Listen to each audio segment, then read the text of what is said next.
Mr. Barnmarker, and I'd like to thank Mr.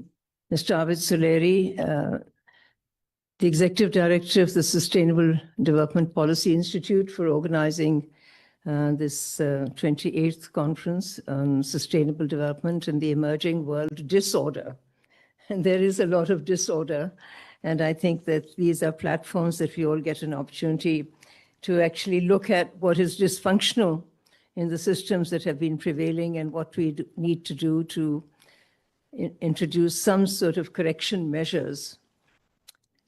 Clearly, before I say a few words about areas where I'll come to climate emission reduction a little later, but I'd like to talk a little bit more about the circular economy practices, and particularly those that refer to waste and reusage of wastage.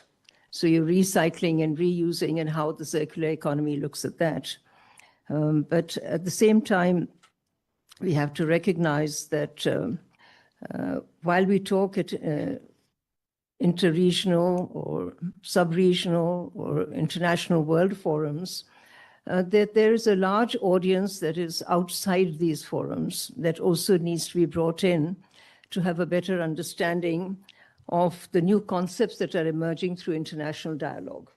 Not everybody is familiar with it, and not every decision maker and policy maker is necessarily familiar with what is transacting in international forums in redefining the architecture of the economy, or of climate resilience, or climate action, or green financing. But let me just very quickly talk a little bit at the beginning about the circular economy practices which refer to recycling. As you all know, we live in a region which has a population of about 2 billion people. This is about a quarter of the entire world's population. And it's the fastest growing region as well, which faces immense pressures on its resources and the environment. One of the things that this region is experiencing is an explosion of waste, the generation of waste. This is directly, of course, correlated with the growth of population, urbanization, as well as economic development or uneven economic development. The waste generators, according to the World Bank estimates, are the following data. South Asia alone generates approximately 334 million tons of municipal solid waste per year, which is expected to double to 660 million tons in 2050. Pakistan's share in this stands at 49.6 million tons. So this is, of course, a per capita waste generation ratio, which is much lower than the global average. However, there are certain aspects of this waste generation, the recycling, the reusing, which becomes part of the national circular economy, that we need to look at. Because this is all part of the supply chain, and it is evolving in South Asia as it is evolving in Pakistan as well. Here, the informal sector plays a very, very critical and crucial role, particularly in solid waste collection and in disposal. As we all know, if you step out anywhere onto the streets of Pakistan, you will see waste pickers and scrap dealers, the kabadia wala who picks up the waste. And it's unfortunate that we have a lot of little children picking up waste as well and going through waste, garbage dumps. There are junk dealers, there are rag pickers, and then what happens after that? If you're talking about the circular economy, what happens after that is that all of this is collected, it's sorted out, it's segregated, it's repaired, and often it's refurbished and it's resold. So in a way, this is a whole cycle of that subset of the economy, where a great deal of the waste, which is solid waste, municipal solid waste, gets recycled into further use. And therefore, it is, of course, very, very important subsector of our economy, which we don't look at very carefully, which in fact is contributing to a recycling of manufactured products and saving the additional manufacturing process for new products. This is, of course, about 60 to 70% of recyclable materials in our cities. This is also, that it is culturally embedded, which really shows you that many of our practices, which we all know, are very deeply integrated into our community lives across the country. That even the remotest communities and the central communities in cities and on the margins and peripheries of the cities actually reuse things. They repair, they repurpose things, and they're integrated into our daily lives. So in other words, we are really not the consumer society of the West, which uses something and disposes of it completely and doesn't allow it to be recycled efficiently. These are people in the informal sector that we often don't recognize, we don't much talk about, and there's a great deal of data available on it. So I will not talk too much on data, except to give you one fact, which is also a bit staggering, because in Karachi, Pakistan's biggest metropolis, the estimated waste generation in a single day ranges between 12,000 to 15,000 tons. So one city is producing 15,000 tons a day. And this is what the garbage street pickers on the roads and the side streets are working on. I want to make a couple of points about how we really do need to bring them into this circular economy in a manner which supports what they're doing, but also gives them their rights, their recognition. So even though the municipal solid waste collection efficiency is reported to be less than 75% in practically all areas of Pakistan, except in Lahore, which is a little higher, there is a need for us to recognize that there should be formally registered institutions beyond the municipality which should manage this municipal waste, so that the workers in this area get some recognition and that they're brought into a basic livelihood economy. Of course, the waste refers to plastic, to paper, to glass, to Tetra Pak, nylon, and to textiles, etc. Now, they do play a very, very formal role along with the important role along with the formal workers. And there's estimated about 333,000 informal waste pickers across Pakistan. And this data doesn't capture everyone, and there are men and women involved in it. So I think what we need to do when you're looking at circular economy is also to address how other parts of the system can buttress this circular economy so that it becomes more recognized and more based on the principles of human rights and fair livelihoods and recognition.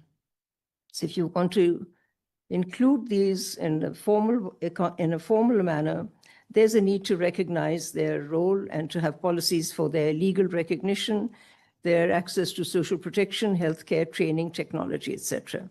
This is also a gender-sensitive measure, many measures that need to be taken, both for women and for children. I'm, Ms. Aban Marker, referring to this as one of the areas where the circular economy, I think, gives us many opportunities to intervene in a system which is already there, which is culturally embedded, and it is now, of course, very much a part of the major cities of Pakistan. There's been some very interesting research work done by the SDPI, and this is on door-to-door waste collectors, which are largely women, particularly in the cities of Pindi and Islamabad, and I think that is also true in many, many other places. So just to give an example very briefly of a particular area that can be looked at, because at the end of the day, it's all about localization. Development efforts have to be localized. And you talked about, because I know that we have limited time, you talked about how does it impact education, or how will it impact education, the circular economy. Well, I have to say this, since I head an education institution, the university, and some of my colleagues are sitting here, that notions that come out of development forums, such as the circular economy, don't get translated very quickly into educational institutions. If you were to look at the curriculum of education at the university level, whether it is in the main domain of economy or economics or any aspect of the economy, I don't think you will find the word circular economy there yet. So I think there's a very major disconnect between what is happening in education in terms of the understanding of new concepts such as circular economy and what is actually happening in the development forums. Now, how can the whole notion of circular economy impact education? I think there are many, many ways that it can do that. And certainly it looks at principles of resource maximization in education. So if there are institutions in the education sector, whether they're universities, schools, colleges, vocational, technical, how best can we ensure that every rupee invested in those institutions gives you its maximum value? And we do know that there are many, many solutions that have already been presented and posited at many forums, which will allow the same 1 rupee spent for education to have a higher rate of return, a higher rate of educational return, or a higher rate of social return. So I do think that the economics of the education sector needs to be brought into the loop of the circular economy, and I'll just leave it at that. And there are many, many solutions, and I would say suggestions and options that one can adopt there. In terms of the climate emission reduction, I think we heard this morning that it's the Western countries that are largely responsible for the carbon footprint. It isn't our countries. And the carbon emissions that take place and the carbon reduction responsibility that lies on the Western countries should be much more emphasized and underlined than looking at countries in South Asia, because it is a very, very uneven way of looking and a very tilted way of looking at. This morning, Mr. Musaddiq Malik spoke at length on that.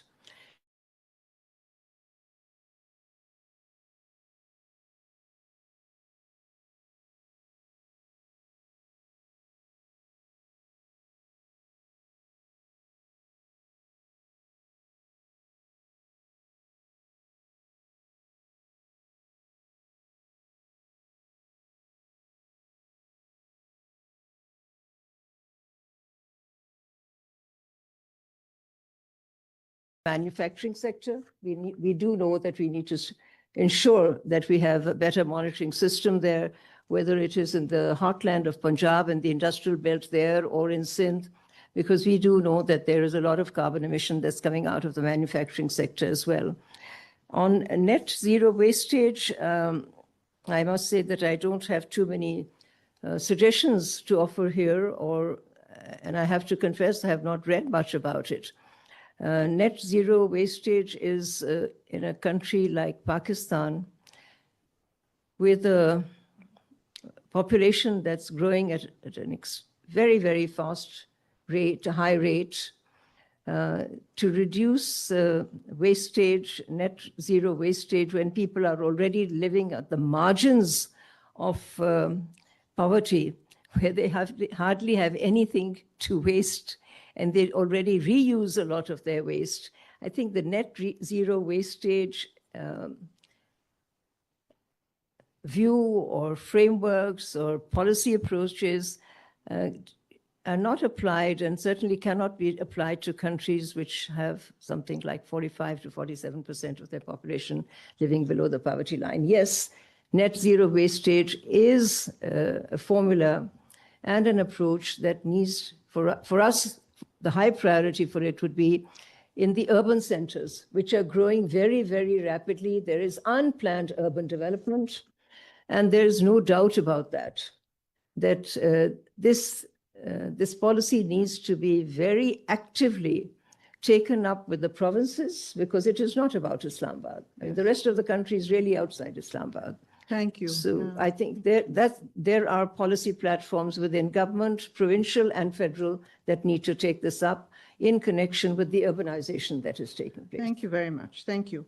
If I could ask our next panelist, then Dr. Fehmida Khatoon.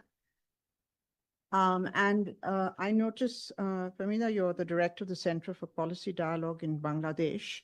Apart from the points that I raised as part of your response, tell us a little bit more about your garment sector and how you're working with the circular economy there, because one hears so many good things about what's happening in your country. Thank you very much for giving me the opportunity. And I would like to thank SDPI and also congratulate SDPI for organizing the 28th SDC conference and of course 16th SAIS and the Expo, all this. So I think much has been discussed by the previous speakers regarding the circular economy. I'll focus on the point you have just raised, but before that, let me also dwell on a little bit on the finance part of circular economy, and particularly in the context of small and medium enterprises, which face the real challenge when, adopting the circular economy model. So in the case of Bangladesh, and I'm sure I don't have the data for the whole South Asia, but for Bangladesh, the role of SMEs is quite important because it contributes about 30% to the GDP. And in terms of creation of employment, 25 to 30% of the employment is generated by the SME sector. But if you look at the financial model, it always faces constraints. And in terms of sourcing the finance, where do they get the funding? Because the initial capital is so important. Banks and formal financial institutions are quite scared, and they face the issue of risk. And that's why the issue of de-risking the investment is important.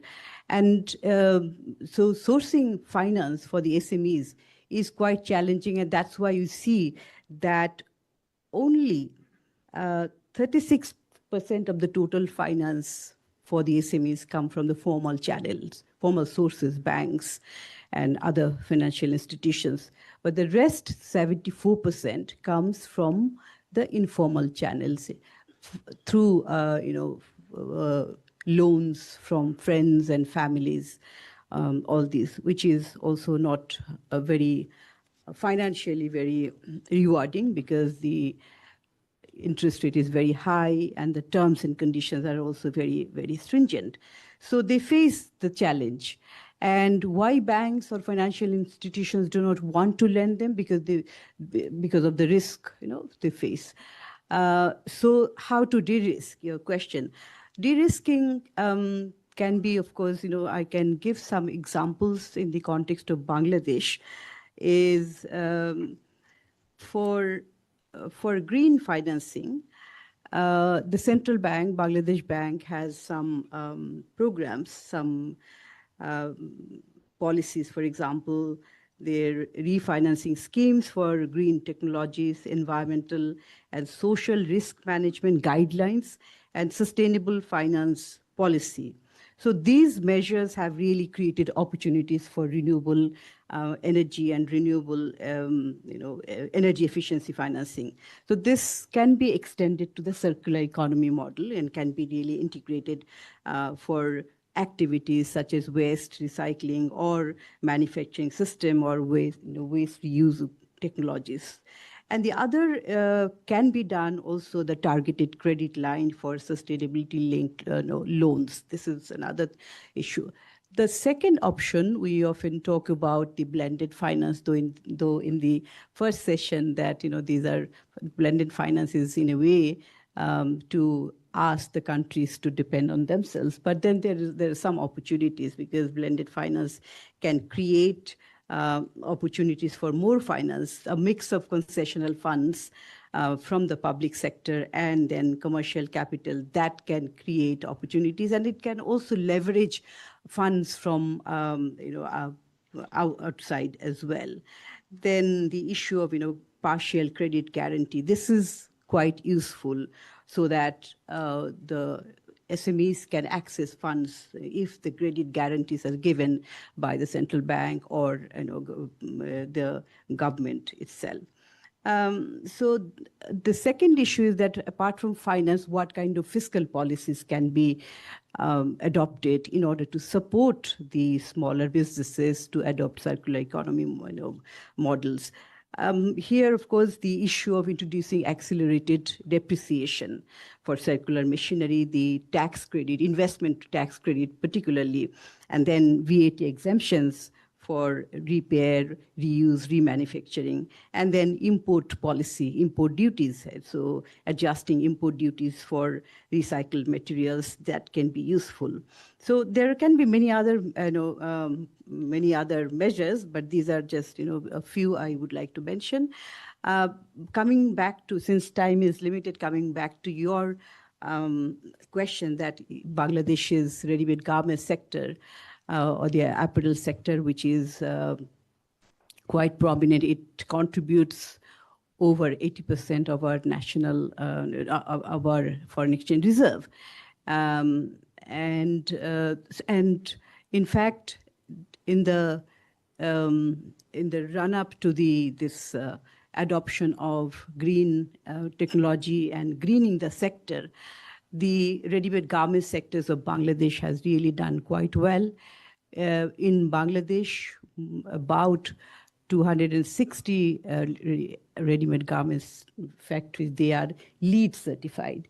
And of the world's top 100, Bangladesh has among the 100 top LEED certified garments. Bangladesh is leading that, and the platinum factories, the top factories are there.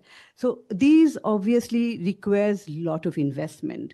The larger factories, they can internalize the cost because of the scale of production, but then when it comes to the smaller one, then that is the challenge. The other challenge is that the increase of requirements. Of course, the factories are voluntarily and also now mandatorily adopting to clean technologies or greening the sector. But in terms of getting the premium prices, there is a problem, because though these factories, the manufacturers are investing, but they are not getting the premium prices. So the responsibility, global responsibility lies here, that those who are buying, they also have to share the increased cost. So this is a global responsibility which has to be followed, And it can also be an example for other countries as well. And the other issue is the increasing, despite the fact that the sector is adopting clean methodology and circular economy, but the issue of productivity is very important. And then there comes the issue of technology adoption.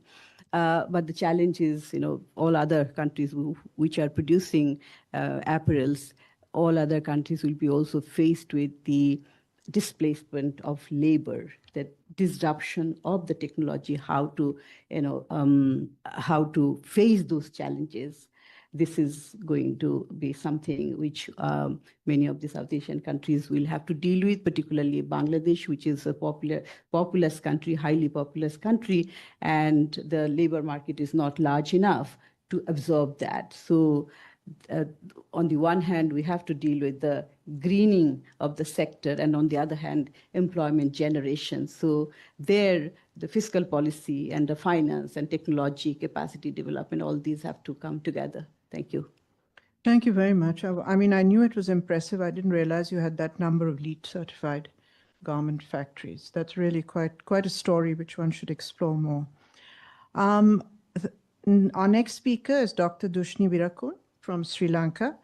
And Dr. Dushni, if I could ask you, since I'm very familiar with your country and its great marine environment and beauty. Could you also say a little bit about the circular economy and the marine sector? Thank you, Chair. I'll keep my comments brief. I'm not sure that I will be able to answer your particular question. I mean, at the outset, I must say that I'm not an expert on the circular economy. I'm more of a macroeconomist, but I have colleagues who work on this area, though I don't think even they have looked at the marine sector. So I may not be able to respond to that particular question. I just wanted to, I think in the previous panel also there was a suggestion that we should have some time for question and answer. So I'll keep my observations very brief. Sri Lanka also has had various projects on circular economy, waste management, food waste management, banning single-use plastics, etc. But I looked at the statistics of the Circularity Gap Report, and it tells us that only about 9% of the world's GDP is actually can be identified as being within the circular economy concept, which means that 90% of resources that are extracted is consumed and then does not, it goes off as waste. So I think that points to difficulties. I mean, even as an economist, I would think the difficulties of incorporating the idea of a circular economy into the government's development policy framework. And just to give some examples of, on the ground realities, Sri Lanka, for instance, I think some years back, brought in a ban to ban the use of polythene shopping bags. And it was imposed on the supermarket sector, but not the other retail sector, the small and SME sectors, because they could not manage that process. So only about 30% of the Sri Lankan retail sector is managed by supermarkets. And that policy only one sector being targeted, not the other, it failed. So about 2-3 weeks ago, they brought it back again. And I was just very interested to read some of the responses of the small business sector who are observing that consumers are not prepared to pay that additional price for a bag because they are having cost of living pressures. Food prices have gone up. In Sri Lanka, for instance, after a deep economic crisis, many are still struggling to get on with their basic day-to-day, meet their day-to-day cost of living pressures. So these kind of policies are introduced in an ad hoc fashion sometimes, and they don't really have buy-in from consumers. And consumer behavior is very much a part of this exercise, as is the education of population. Second example I can give is also related to the use of the banning, the single-use plastics. And so many attempts were done to encourage private firms to collect plastic bottles and recycle, but really it has not taken off. Why? Again, cost factors, because it does cost the private firms to collect and recycle, and the recycled plastic products are also more expensive. So again, the challenges and complexities of a systemic change that is required if the circular economy concept is to be at the center of economic development process, I think is something that we are still grappling with, because government policy incentives are tilted towards the linear model of production and consumption, and it is still not incorporating the circular economy concept. So While I also sort of am very encouraged the idea of the circular economy, in practical terms, I think that timing matters. For instance, even today, with all of the export tariff wars, the deforestation regulations that the EU is bringing, where our exporters have to look at traceability, put on additional investments, can they also then find investments for circular economy prospects? So I think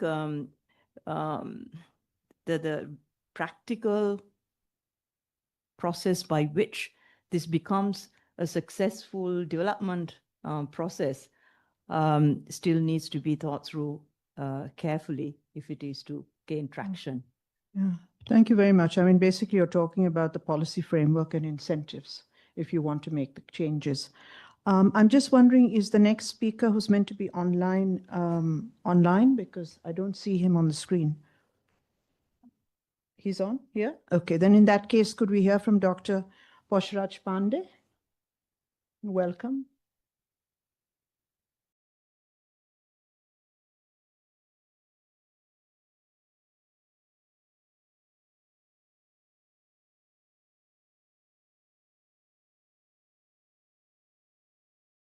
Is he muted? Dr. Pandey, are you muted? Because we can't hear you.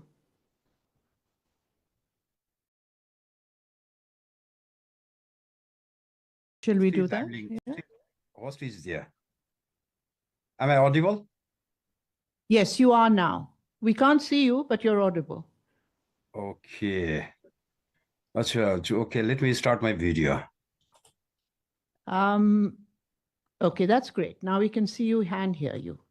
Welcome. Okay, thank you. Thank you, madam. Good evening. Okay. Okay, madam, over to you. Please start, Dr. Pandey. Okay, Please do you have not put any question? Okay, you're waiting for the questions. The other Yeah, speakers have actually spoken before I ask the questions. In that case, then maybe if we could just hold you on the screen for a few minutes, and Okay. I'll move to our next speaker, Dr. Mahmood. And could I ask you to wrap into your discussion, since you're speaking from our home country? What sort of policy incentives would you need to actually determine and make the change that the other speakers have spoken about? Thank you very much, ma'am. Thank you for giving me this opportunity. I'm a waste practitioner myself, and I've been working on circular economy for the last 25 years. So I have got a good insight over the market in Pakistan and how things are working in Pakistan. I'll take just 1 minute to explain that how important is extended consumer responsibility is. It's all about convenience versus inconvenience. Like when we are sitting at the dinner table, having our meal, and after finishing our meal, we don't get up and wash our hands. We use 2, 3, 4 tissue papers and then try and clean our hands, which still remain uncleaned because all oil cannot be absorbed by the tissue paper. So it all starts from my childhood days when my father used to take us to the market, and we used to take along the jute bag and buy all the sabzis, all the vegetables, all the fruit, and put them in the same jute bag and bring it back home. And next week, whenever we have to go back for the shopping, we used to take the same jute bag. It's all convenience versus inconvenience, ma'am. And I'm very happy to hear our Honorable Minister saying that we have included extended consumers' responsibility into the main circular economy framework. Packaging comes under plastic, but there are other good substitutes as well. Have we looked into those substitutes? I'm talking about industries packaging things into the plastic films. Even though they're thinning the films, but thinning means that there will be no traceability. We won't be able to pick them up. It is difficult. It will become more and more difficult. So it has to be another option. Rather than thinning the plastic, it has to be another plastic. You asked me about what incentives do we need? What about the green? You know very well that all the circular economy, major part of it happens through SMEs in Pakistan, or even the gray areas, like small scavengers picking up plastic bottles. Do you know what is the price of 1 kg of plastic bottle in Pakistan? I know the exact price. It's about 100 rupees, 110 rupees sometimes in season. So, but they cannot come into the formal sector because of tax regulations, and they are not educated enough. They're not aware enough. We need to give them incentives. If we want to start new recycling industries through SMEs, we need to give them tax rebates. This is very, very important. Unfortunately, the Honorable Minister has gone. Otherwise, I would have asked her that has she included these reforms, these techniques into the economic policy? Because without tax rebates, nothing is going to happen, ma'am. They will never come into the formal sector. And they will all remain as individuals picking up waste from different waste streams. I've worked with Lahore Waste Management Company. I'm working with Sindh Solid Waste Management Board right now. So I have the clearer picture that what sort of problems we are facing as slightly established, structured companies, and what sort of problem the companies who have no education and no way of seeking any incentive are facing right now. About startups, we have got brilliant startups in Pakistan by the name of Khazana.pk. They are pre-loved shoes, used shoes. They clean them and they are marketing them so well that now they have stores in all good malls and all expensive places. Then we have people, I've met with people who are, there is another problem which is a bigger problem in Pakistan in a way that we can't find a solution to it, which is known as MLPs, multi-layer plastic. So multi-layer plastic cannot go anywhere because it cannot be used. It can only be burned. But now people are making fabric out of it. They are mixing it with other fabric and they're making fabric out. But we need support from government to market those products. There has to be a platform. So there has to be a platform to market such initiatives which can actually make a difference and which can actually execute and start new startups. This is very, very important. Few more examples about companies like Coca-Cola. They are working in deprived regions. And like recently, I heard that they have installed a plastic recycling bottling plant in Sikardu. So such initiatives, like another initiative by Tetra Pak Pakistan, that I'm working with them as well. Right now, what we are doing is we are collecting post-consumer Tetra Pak, and we are separating the polyol film from the Tetra Pak. We are trying to make recycled cardboards from the paper, and the polyol we are trying to make some manholes. Same thing we are working with Coca-Cola as well to make manholes, because if you go, another problem of Pakistan is a party. As Dr. Saab explained, that 46% of people are living below party line in Pakistan. So what happens is that manholes made by cast steel are stolen. So there are problems for the people traveling, for the commuters, for the car drivers. So if they are replaced by recycled plastic, which is happening right now. But has this initiative been supported by government by any means? I'm afraid that government should be there to support these initiatives. Otherwise, they will die down.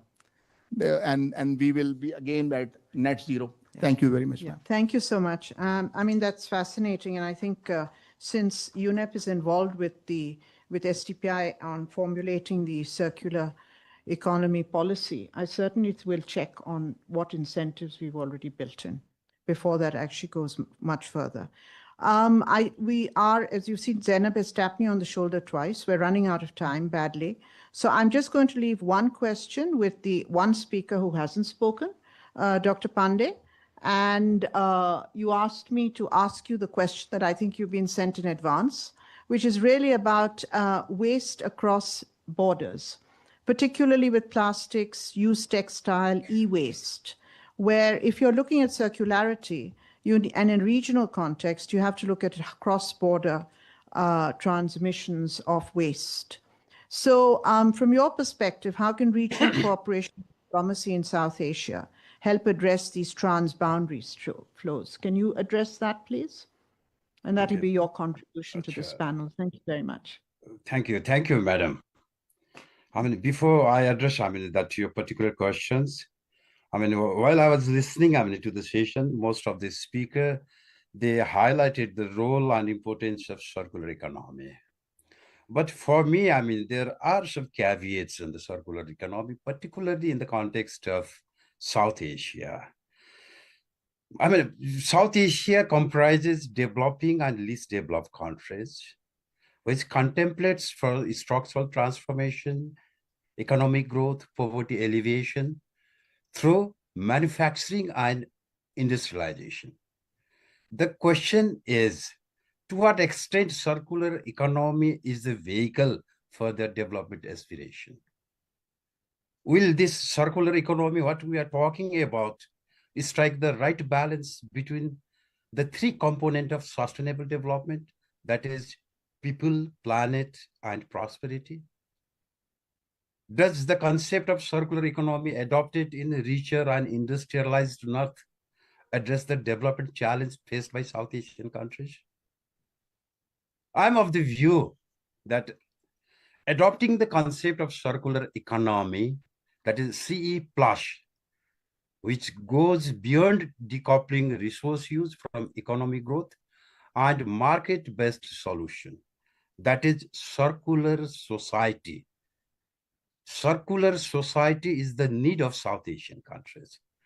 While I'm saying circular society, it complements circular economy, but prioritize social policies, inclusiveness, justice, and distribution of power and material resources to enable all citizens to use circular product and circular services.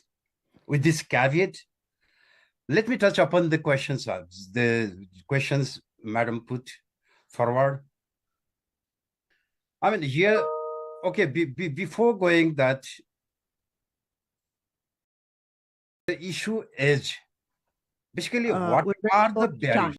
So, sorry, I'm sorry, but we're very short of time. So if you would please respond to the question. Okay. Yeah, okay, for South Asian countries, in promoting circular economy, the barriers are one, technical barriers. Second, technical and technological barriers. Second is market barriers, that is from both demand and supply side. Third is institutional barriers and policy barriers. And another is societal barrier. Society has not been able to accept those recycled products.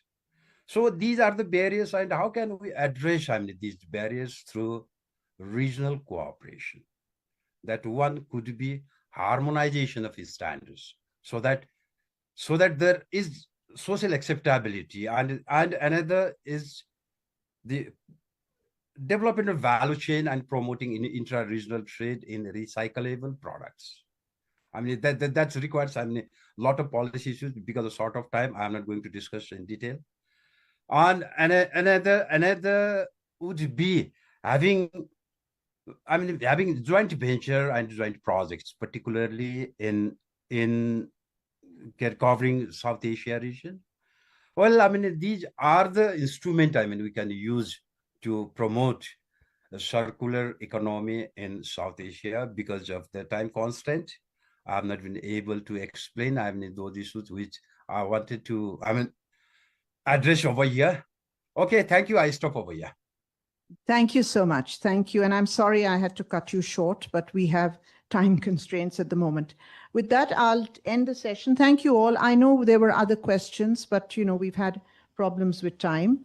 And I'll ask Zainab now to take over. Zainab, I think you need to have some things to discuss with the rest of the speakers.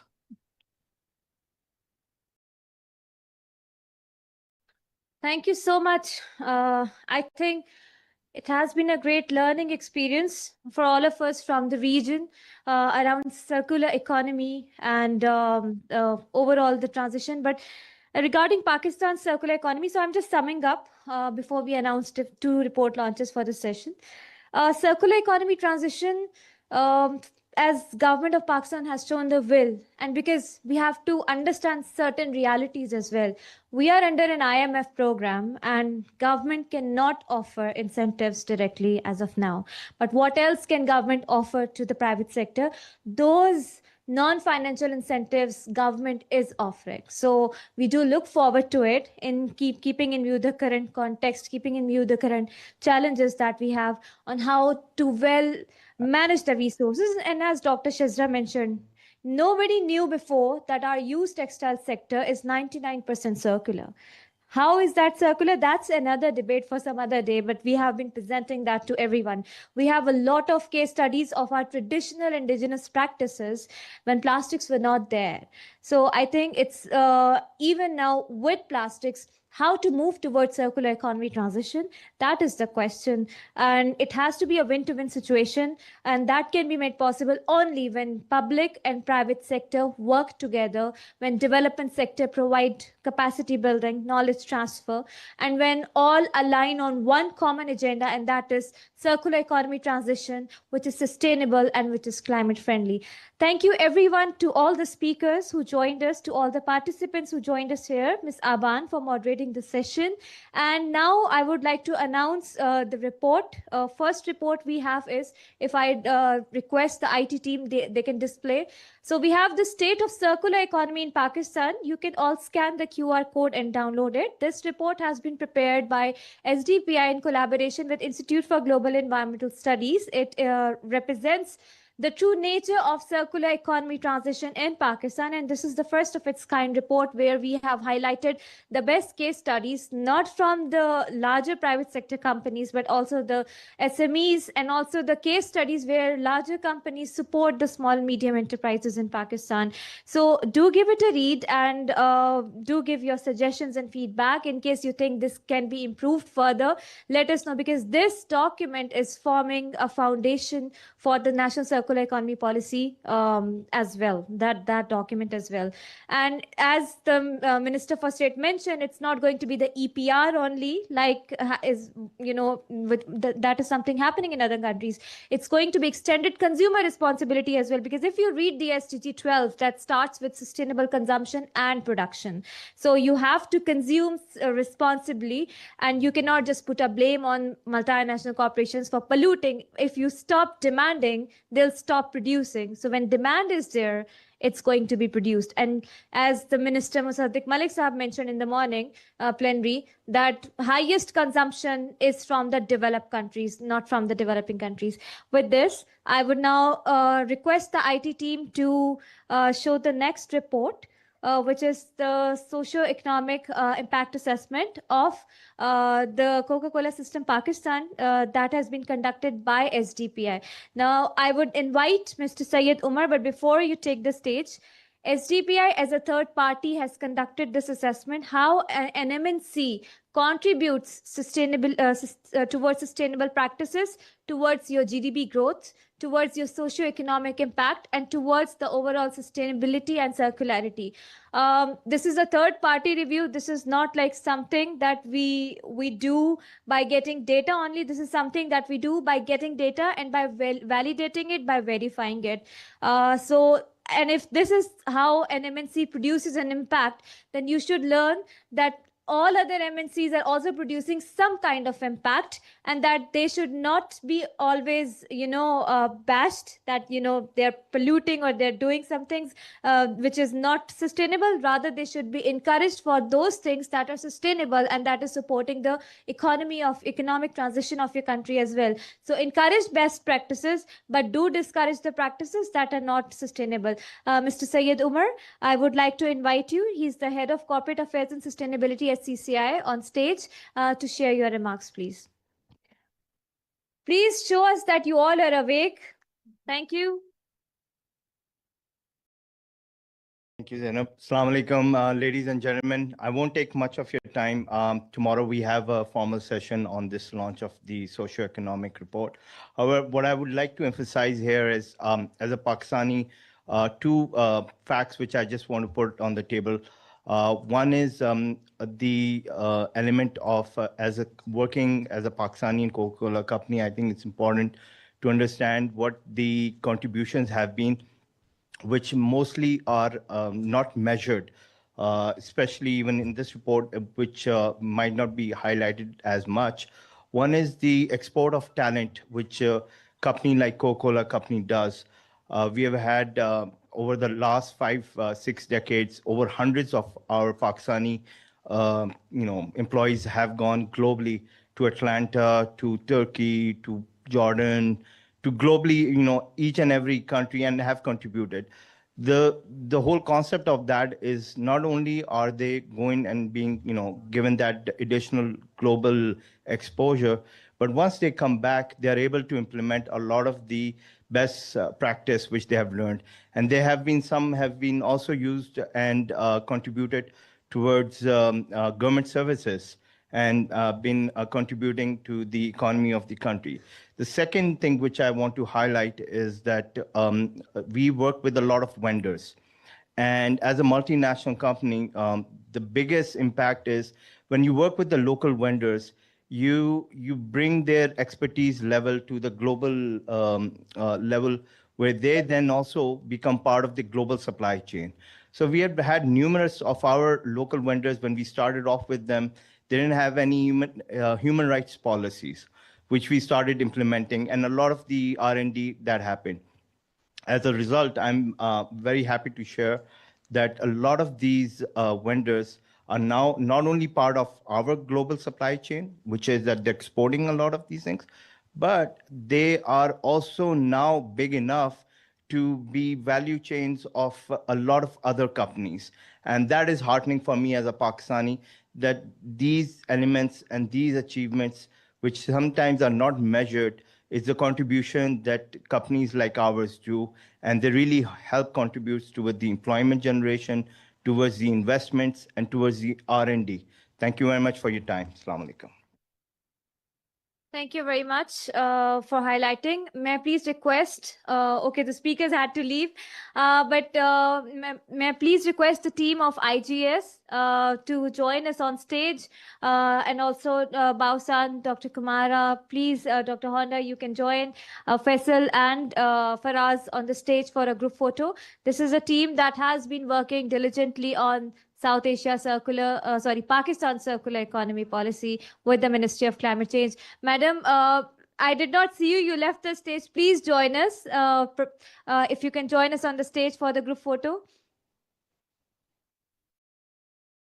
Academia is extremely important when we talk about any policy document. So it's part of leaving no one behind agenda. Please, ma'am.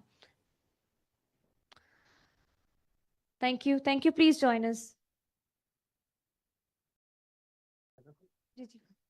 I never knew you.